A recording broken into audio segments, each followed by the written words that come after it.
법원은 다음과 같이 선언합니다. 모기지 계약은 무효입니다. 본주택의 소유권은 원고 김순희 씨에게 반환됩니다. 소송 비용은 피고가 부담합니다. 판사의 목소리가 메아리쳤고 한마디 한마디가 망치로 내리치는 듯 크고 차가운 법정의 네 벽 사이에 울려 퍼졌다. 서기가 서류를 넘기는 희미한 바스락거리는 소리 외에는 방 안이 고요했다. 높은 창문에서 새어나온 희미한 불빛이 김순희 씨의 은백색 머리카락에 차가운 회색 후광을 드리웠다. 그녀는 가느다란 두 손을 꽉 쥐고 앉아 떨릴 정도로 꽉 쥐었다. 손가락 끝에는 오랜 세월의 노고가 담긴 깊은 주름이 새겨져 있었다. 그녀의 눈은 눈물 때문이 아니라 희미한 불빛과 차가움이 뒤섞인 가슴 때문이었다. 반대편에는 한때 온 사랑을 쏟았던 아들 이준호가 구겨진 검은 정장에 웅크리고 앉아 가느다란 그림자만 드리워져 있었다. 얼굴은 초췌했고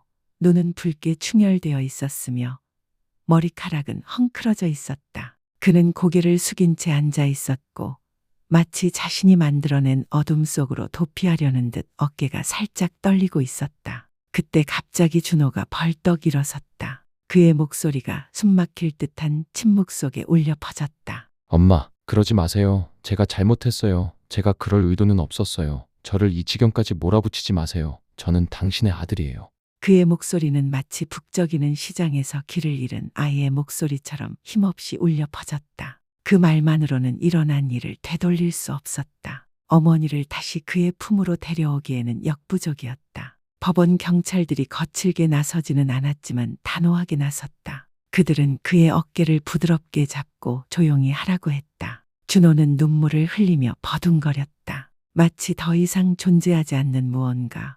수많은 폭풍 속에서 자신을 지켜주던 어머니의 품에 매달려야 하는 듯 손이 마구 흔들렸다. 하지만 순이는 오지 않았다. 그녀는 말없이 앉아 오래된 파일들을, 은빛 테두리에 지문이 묻은 서류들을 정리하고 있었다. 그 서류 하나하나가 그녀의 가슴에서 지워진 상처였다. 눈물 한 방울도, 불평 한마디도, 한숨 한 번 쉬지 않았다. 그녀는 일어서서 판사에게 마지막 인사를 건넸다. 그녀는 돌아서서 걸어갔다. 법정의 나무 문이 그녀 뒤에서 닫혔다. 아무도 가까이서 듣지 못할 만큼 조용했다. 그녀 뒤에서 준호가 의자에 털썩 주저앉았다. 어깨는 흐느낌으로 떨리고 있었다. 그는 넓은 방 한가운데 빈 의자 앞에 조용히 앉아 있었다. 어머니가 용서의 팔을 내밀고 앉아 있었을 바로 그 의자였다. 그의 뒷줄에는 낯선 중년 여성, 이 사건을 담당하는 사회복지사가 조용히 메모를 하고 있었다.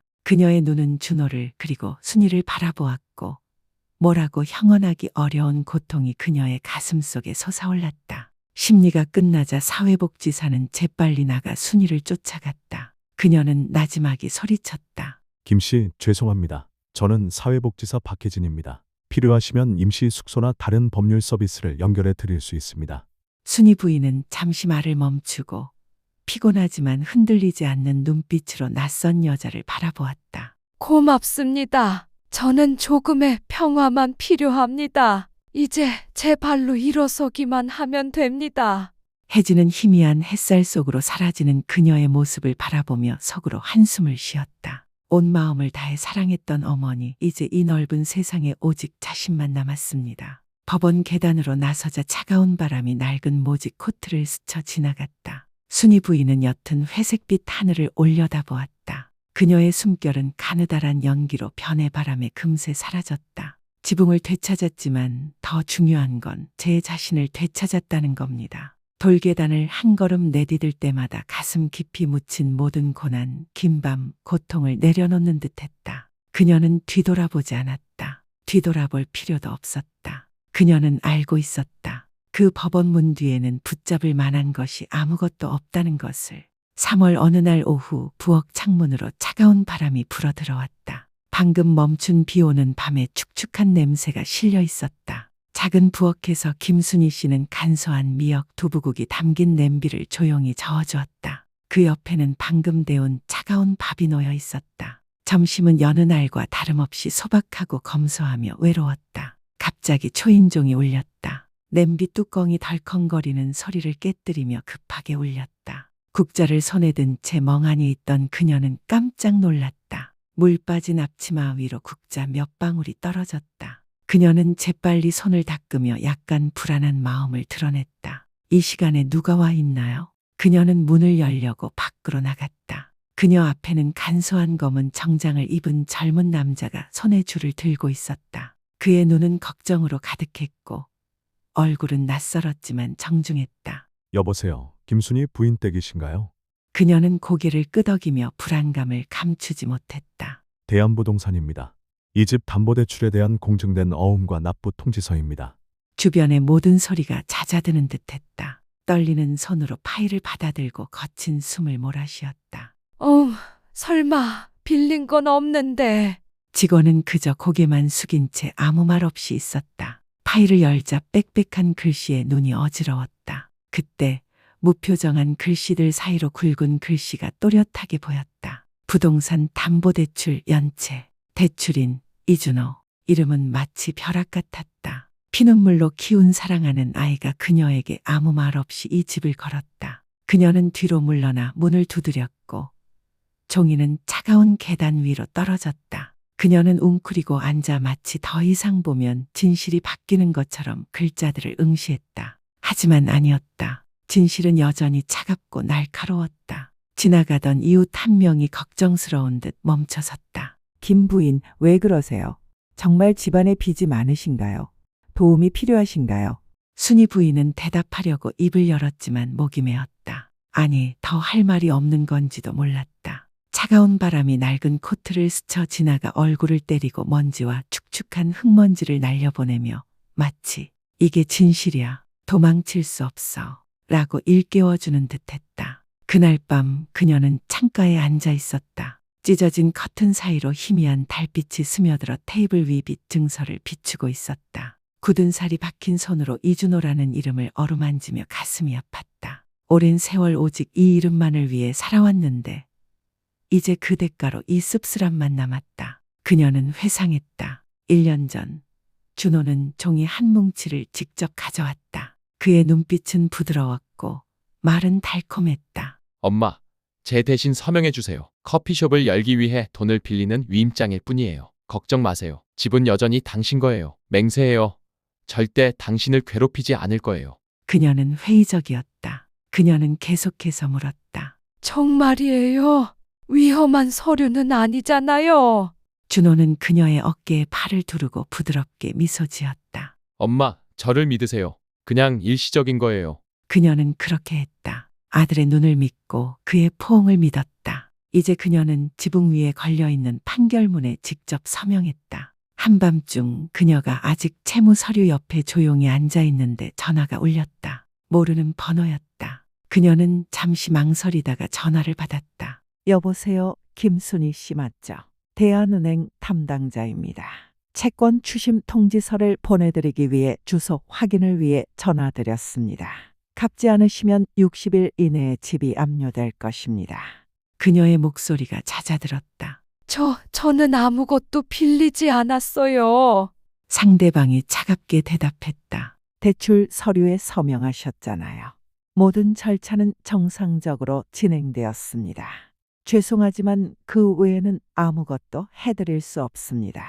전화기가 그녀의 손에서 떨어졌고 분주한 목소리가 어두운 밤하늘에 울려 퍼졌다. 현관 바깥에서 불어오는 바람이 문틈으로 스쳐 지나갔고 빚증서는 마치 웃는 듯 흔들렸다. 그녀는 말없이 테이블에 머리를 숙였다. 여기 앉아만 있으면 아무것도 남지 않을 거야. 누군가 날 구해주기를 기다릴 수 없어. 등을 돌린 내 아이를 기다릴 수 없어. 일어서야 해.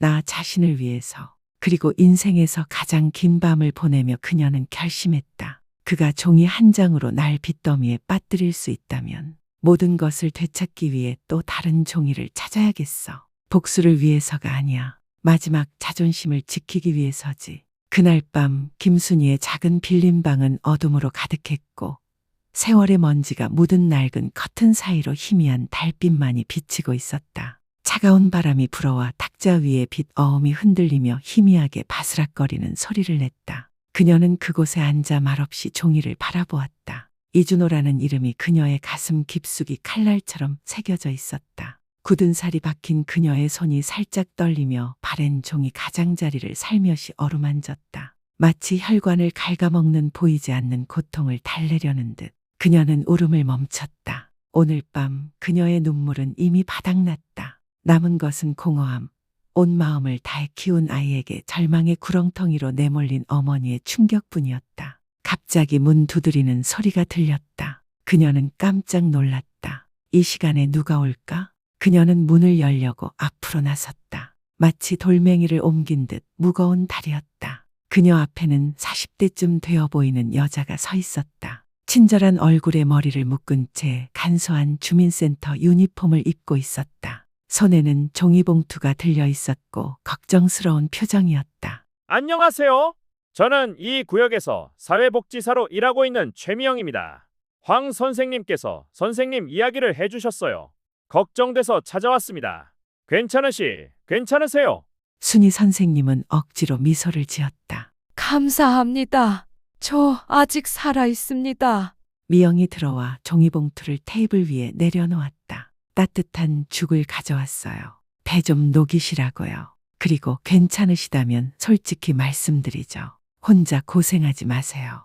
재산을 빼앗긴 노인들을 전문으로 돕는 젊은 변호사를 알고 있는데 그분께 연락해 보시겠어요? 순희 씨는 눈물이 고인 눈으로 고개를 저었다. 아저씨, 너무 무서워요. 또 속을까봐 두렵고, 늙어서도 여전히 바보처럼 살까봐 두렵고. 미영은 그녀의 손을 살며시 잡으며 단호한 눈빛을 보냈다. 아무도 당신을 비웃지 않을 거예요. 당신은 평생 자식을 위해 살아왔잖아요. 이제 당신 자신을 위해 살아야 해요. 정의를 요구할 권리가 있어요. 그 불효한 자식 때문에 평생 간직해온 모든 것을 잃게 하지 마세요. 그 말은 마치 따뜻한 물방울이 그녀의 가슴 속 얼음 위로 떨어지는 것 같았다. 누군가가 자신에게 말을 거는 것을 오랜만에 들어본 것이다. 동정심 때문이 아니라 진심으로 돕고 싶은 마음에서였다. 그날 밤 미영이 돌아온 후 죽봉지 옆에 앉아 젓가락을 떼지 않았지만 마음은 점점 따뜻해졌다. 미영이 남긴 종이 한진석 변호사의 전화번호를 바라보았다. 미영은 떨리는 손으로 수화기를 들고 마치 가냘픈 희망을 누르듯 번호를 하나하나 눌러댔다. 수화기 너머에서 굵은 남자의 목소리가 들려왔다. 한진석입니다. 누구세요? 그녀의 목소리는 목이 메어 끊어졌다. 저는 김순희입니다. 당나귀에게 돈을 빌려서 집이 저당 잡혔어요.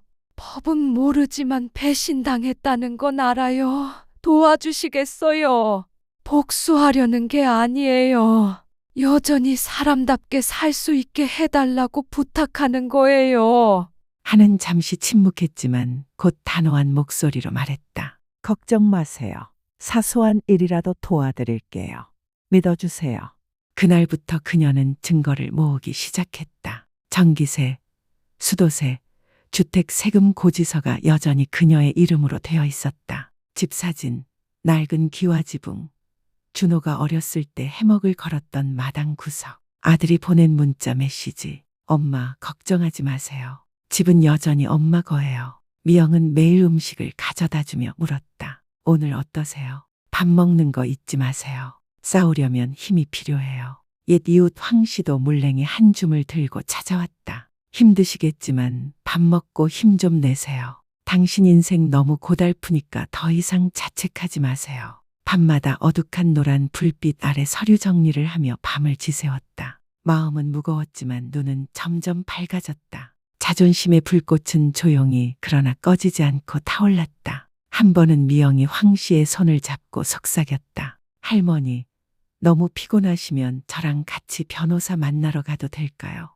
혼자 못 가게 할 거예요. 순희 씨는 목이 메었다. 정말 친절하세요. 이 세상에서 저를 진심으로 사랑해 줄 사람이 없을 줄 알았어요. 그날 아침 하늘은 흐렸고 법원으로 가는 길에는 이슬비가 내리고 있었다. 차갑고 축축한 공기가 살갗을 스며들자 김순희 씨의 발걸음은 더욱 무거워졌다. 그녀가 입고 있던 낡은 코트는 빛바랜 듯 소매가 닳았지만 마치 폭풍우 치는 삶 속에서도 익숙한 온기를 간직하려는 듯 여전히 그 코트를 입고 있었다. 그녀 옆에는 그녀가 은인으로 여기는 최미영이 서 있었다. 미영은 우산을 든 채 비와 지나가는 사람들의 호기심 어린 시선을 피해 가까이 걸어갔다. 순이는 법원 계단 앞에서 잠시 멈춰서서 빗물에 젖은 돌계단을 올려다보았다. 그녀는 부드럽지만 단호한 목소리로 심호흡을 했다. 미영아, 오늘은 두렵지 않아. 결과가 어떻든 최선을 다했어.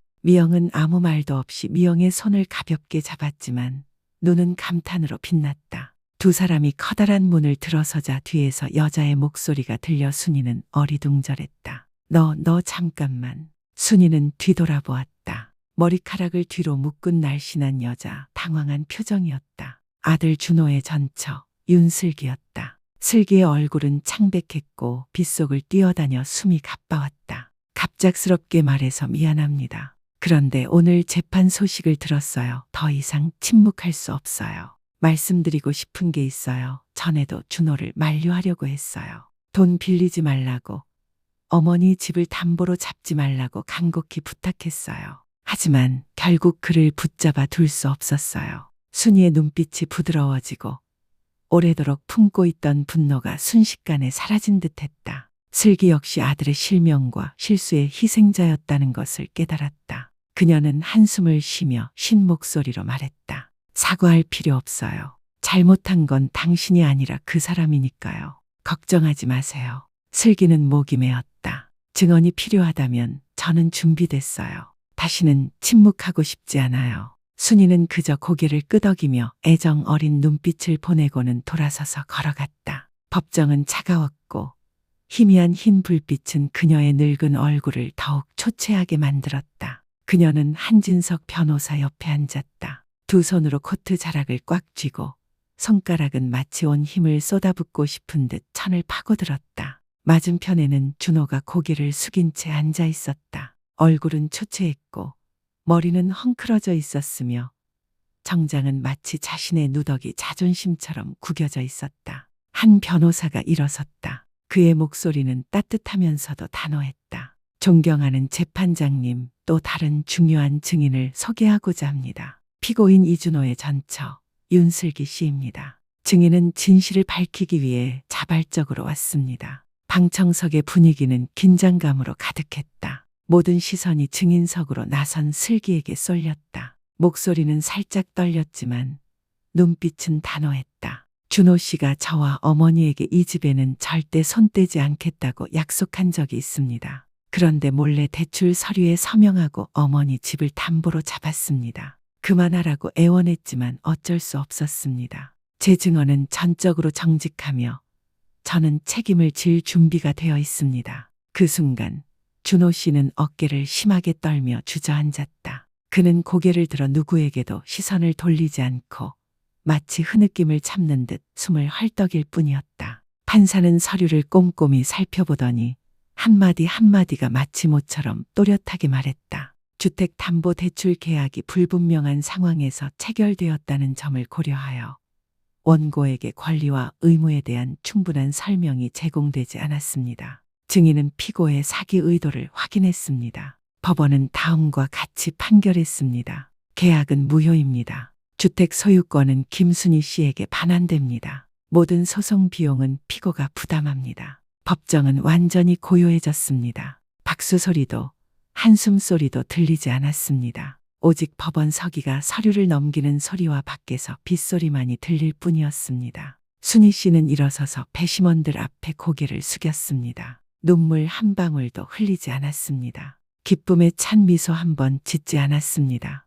오직 인생에서 가장 쓰라린 여정을 겪은 사람의 고요한 눈빛만이 남아 있었습니다. 준호는 갑자기 일어섰다. 마치 손에서 놓친 무언가를 움켜쥐려는 듯 두 손을 마구 흔들었다. 엄마, 제가 잘못했어요. 용서해 주세요. 일부러 그러려고 한 게 아니에요. 이렇게까지 몰아붙이지 마세요. 하지만 그녀는 이미 돌아서서 걸어가고 있었다. 무거운 법정 문이 그녀 뒤에서 너무 가볍게 닫혀 아무도 듣지 못했다. 안으로 들어간 준호는 빈 의자 앞에 털썩 주저앉아 두 손으로 얼굴을 가렸다. 어머니가 앉아 용서를 구하며 팔을 뻗고 있어야 할 자리였다. 법원 계단에서 바람이 그녀의 빛바랜 모직 코트와 은발을 스쳐 지나갔다. 그녀는 심호흡을 하고 숨결을 허공으로 날려보내며 모든 원망과 고통을 내려놓았다. 그녀는 스스로에게 말했다. 지붕을 되찾았어요. 하지만 더 중요한 건 제 자신을 되찾았다는 거예요. 그리고 그녀는 안개 자욱한 빗속을 헤치며 계단을 내려갔다. 어둠 속에 자신을 붙잡고 있던 모든 것을 뒤로 한 채. 그날 오후 김순희 부인은 마지막으로 집으로 돌아왔습니다. 되찾는 사람이 아니라 놓아주는 사람으로서였습니다. 날씨는 포근했고 늦은 햇살이 고목 사이로 스며들어 시간의 회색 끼와 지붕의 그림자를 드리웠습니다. 집으로 이어지는 길은 여전히 오래된 벽돌로 뒤덮여 있었고 아들을 시장에 데려다주고 해먹에서 재우던 그녀의 발자국이 찍혀 있었습니다. 그녀는 낡은 철문 앞에 오랫동안 서서 마치 익숙한 모습 하나하나를 마지막으로 기억하고 싶은 듯 녹슨 자국을 손으로 살며시 더듬었습니다. 대문을 열고 안으로 들어간 그녀는 매일 아침 낙엽을 주워 모으고 햇살 향기로 빨래를 말리던 마당을 천천히 걸었습니다. 모든 것이 여전히 그대로였고 사람들의 마음만 변했을 뿐이었습니다. 집안의 책장, 벽에 비스듬히 걸려있는 가족사진 액자, 그리고 오래전에 멈춘 시계는 얇은 먼지층으로 덮여 있었다. 그녀는 사진 액자를 꺼내 소매로 먼지를 닦고 사진 속 아이를 바라보았다. 한 살배기 준호, 맑은 눈, 순진하고 삶의 먼지가 묻지 않은 미소. 그녀는 마치 과거를 위해 마지막 숨을 내쉬듯 나지막이 한숨을 내쉬었다. 그녀는 그 사진 액자, 모서리가 깨진 도자기 찻잔 세트, 그리고 더 이상 의미가 없는 집의 소유권을 증명하는 서류 외에는 아무것도 가져오지 않았다. 테이블, 의자, 옷장, 침대에 그녀는 그것들을 모두 남겨두고 떠났다. 가장 사랑하는 아이가 종이 한 장으로 그것들을 모두 지워버린 그날 이후로 그것들은 그녀의 것이 아니게 되었다. 그날 오후 어린 아들을 데리고 온 젊은 부부가 대문 앞에 멈춰서서 소심하게 물었다. 이 집이 매물로 나왔다고 들었어요. 저희는 부자가 아니에요. 다만 아이들을 키울 지붕이 필요할 뿐이에요. 그녀는 그들을 바라보았다. 아이는 엄마의 다리를 꼭 껴안고 눈을 크게 뜨고 엄마를 올려다보았다. 잠시 그녀는 비와 햇볕으로부터 자신을 지켜주었던, 품에 안았던 그 아이, 준호를 다시 본 듯했다. 그녀는 부드럽게 미소 지으며 계절이 끝나가는 바람처럼 부드러운 목소리로 말했다. 이 집을 사랑으로 지켜주세요. 누군가 울어야 하는 곳이 되지 않도록요. 아내는 눈물을 흘리며 고개를 끄덕였다. 약속해요, 이모. 그날 밤 그녀는 작은 청 가방을 들고 나갔다. 가방 안에는 낡은 사진 액자, 이가 빠진 도자기 컵 세트, 그리고 이제는 평생의 싸움의 기억으로만 남아버린 소유권 증명서가 들어있었다. 그녀는 바닷가 근처의 작은 방을 빌렸다. 매일 아침 그녀는 일찍 일어나 창문을 열고 짭짤한 바닷바람을 깊이 들이마시며 바위에 부딪히는 파도 소리를 들었다. 꽃꽂이, 차 끓이는 법, 매일 일기에 몇 줄씩 쓰는 법을 배웠다. 남을 위해 살르라 잊고 있었던 소소한 것들이었다. 미영이 묻자 그녀는 메시지를 남겼다. 내가 살아있는 동안 나 자신을 위해 사는 법을 알아야 한다는 걸 기억하게 해줘서 고마워. 더 이상 아들의 사과를 기대하지 않았다. 더 이상 질문을 기다리지 않았다. 왜냐하면 그녀는 이해했기 때문이다. 기다려야 한다는 것은 더 이상 존재하지 않는다는 것을 의미하는 것들이 있다는 것을. 새 방에서의 첫날 밤, 해안을 찰랑이는 파도 소리 속에서 그녀는 창가에 앉아 따뜻한 차 한 잔을 들고 있었다. 달빛이 바다에 반짝이고 차가운 바람이 불어왔지만 추위는 느껴지지 않았다. 오랜만에 그녀는 마음이 가벼워졌다. 원망도 분노도 후회도 없었다. 그녀는 속으로 속삭였다. 진정한 지붕은 벽돌 담과 기와 지붕에 있는 게 아니야. 바로 마음속이야. 존중과 사랑이 있는 곳이지. 낡은 지붕을 잃었을 때 내 손으로 더 이상 떨리지 않는 마음으로 새 지붕을 지어 누군가 그녀에게 무엇을 배웠는지 묻는다면 그녀는 이렇게 대답할 것이다. 다른 사람과의 싸움이 아니라 나 자신과의 싸움이 있어. 사랑이 있을 때만 의미를 갖는 가정이 있지. 그리고 포기하는 것이 실패가 아니라 나 자신을 지키는 방법일 때도 있어. 그녀의 다음 날들은 더 이상 시끄럽지도 비극적이지도 않았다. 하지만 그날들은 충만하고 온전하고 평화로웠다. 결국 그녀는 자신의 자리를 찾았기 때문이다. 바로 자신의 마음속에서.